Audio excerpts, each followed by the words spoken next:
আমি স্বপ্নে দেখলাম হাটহাজারী মাদ্রাসায় দাওরায়ে হাদিসের ক্লাস হচ্ছে। সেই ক্লাসে দর্শ দিচ্ছেন আকা নামদার তাজদারে মদিনা মুহাম্মদুর রাসূলুল্লাহ সাল্লাল্লাহু আলাইহি।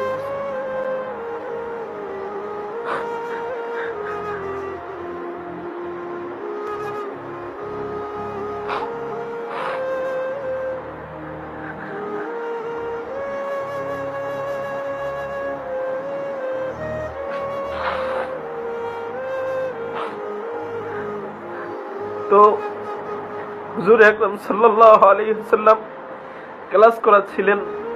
তো আমি হাটহাজারী মাদ্রাসার যে দাওরায়ে হাদিসের দারুল হাদিসের যে রুম, এই রুমে আমি ঢুকতে চাইলাম। ছাত্ররা বলতেছে যে হযরত ক্লাস করতেছে, এই মুহূর্তে ঢোকা যাবে না, ঢোকার অনুমতি নাই, হযরতের সাথে দেখা করতে চাইলে আপনি অপেক্ষা করেন।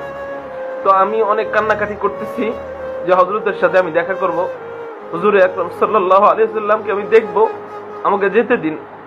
কিন্তু আমাকে কোনোভাবে ভিতরে যেতে দেওয়া হচ্ছিল না। তো আমি ওখানে দাঁড়িয়ে দাঁড়িয়ে অপেক্ষা করতেছিলাম যে হযরত কখন আসবেন, হযরতের সাথে সাক্ষাৎ করব। তো হযরত ক্লাস শেষ করার পর ক্লাস থেকে বের হয়েছেন। বের হওয়ার অনেক ছাত্ররা হযরতের পিছনে পিছনে আসতেছেন। তো বের হয়ে সাথে সাথে আমার হাত ধরে ফেললেন। এই জিনিসটা আমার শরীরটা মনে নাই যে হযরত আমার হাত ধরে ফেললেন নাকি আমি হযরতের হাত ধরে ফেললাম। তবে যতটুকু মনে পড়ে আমার যে হযরত আমার হাত ধরে ফেললেন। হাত ধরে ফেলার পর আমি হযরতকে সালাম দিলাম। মুআনাকা করার সুযোগ পাই নাই, ওখানে অনেক মানুষ জড়ো ছিল স্বপ্নের ভিতরে। তো আমি সালাম দিলাম হযরতকে। সালাম দেওয়ার পরে হযরতও সামনে আগাচ্ছে, আমিও সামনে আগাচ্ছি। হযরত আমার হাত ধরা অবস্থায় আমার হাত এভাবে ধরে রাখছেন। তো হযরতও সামনে আগাচ্ছেন, আমিও সামনে আগাচ্ছি। কিছুক্ষণ পর দেখলাম যে একটা বিরানির ডেগের মতো একটা ডেগ পাতিলা। তো এই বিরানির পাতিলার থেকে হযরত একটা গোস্তের টুকরা উঠিয়ে খেলেন। আমাদের আকা নামদার তাজদারে মদিনা সরকারে দো জাহান গোস্ত অর্ধেক খেলেন।